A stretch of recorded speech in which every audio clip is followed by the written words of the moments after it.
Hello again everyone, as promised here's a video of the Royal Enfield Bullet 500. It's the EFI version, the fuel injected version, so ultra modern in Royal Enfield terms. Before I go into more detail, I'll say this is not a bike you are going to lose your license on. It's not a bike you're even going to get a speeding ticket on easily, but it's not about that. It's an old classic that's been brought into the modern age by the factory that churns them out in India. You've got the fuel injection and so on, which gets it through emissions regulations these days. They've even added an electric start, so that's the height of luxury for this kind of thing.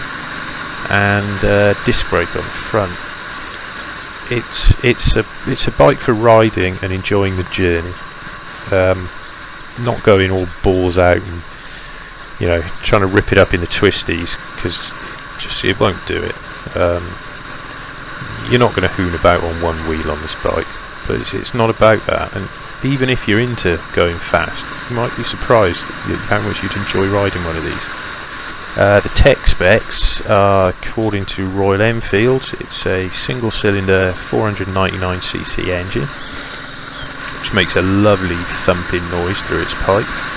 It puts out about 28 horsepower, so not a lot, in a fairly heavy bike, and it's got 41.3 newton meters of torque. It pulls well in any gear. You basically pull away in first and you kick it up to top as quickly as you can, and then you can almost forget about gears until you come to a stop, because it'll pull happily from idle. You've got a 5-speed gearbox, though 5th gear seems redundant, doesn't really do anything for you. And the total weight of the bike is 187 kilos wet.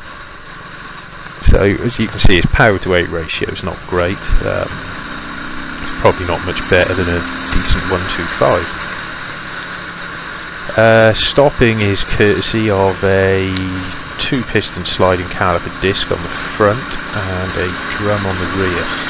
Doesn't sound amazing, but it's perfectly adequate for the bike. At no point do you think these brakes are terrible. It sits on a couple of 19-inch wheels, spoked wheels. Fairly skinny, but again they do the job perfectly for the bike. Right, riding it. It's a good experience. You get on it, it's immediately very comfortable. The seating position is on the bike, not so much in the bike, but relaxed, very relaxed. You couple that with the sort of lazy, torquey single-cylinder engine in there, and it equates to a very calm ride. This particular one I was riding had a lovely, noisy pea-shooter style exhaust end cam, which gives you a beautiful thumping single noise as you're riding along on the thing. Suspension wise,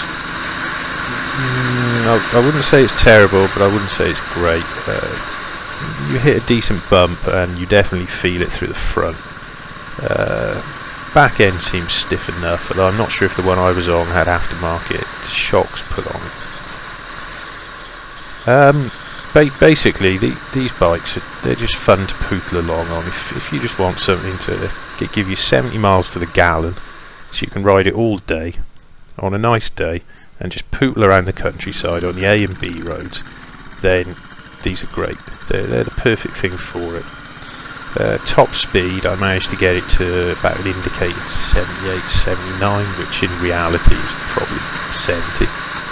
At that speed, I'll be honest, my helmet was vibrating. I thought my teeth were all going to fall out. And yeah, but up to about 60, 65, it's fairly calm. The vibration's not that bad. So, like I said, as a sort of A road, B road, just pootling around on a sunny day, this bike's brilliant. I'd honestly say, even if you don't think you like this kind of bike, find your nearest Enfield dealership, go there and get a test ride on a Bullet 500. Just to see what you think. They're surprisingly fun.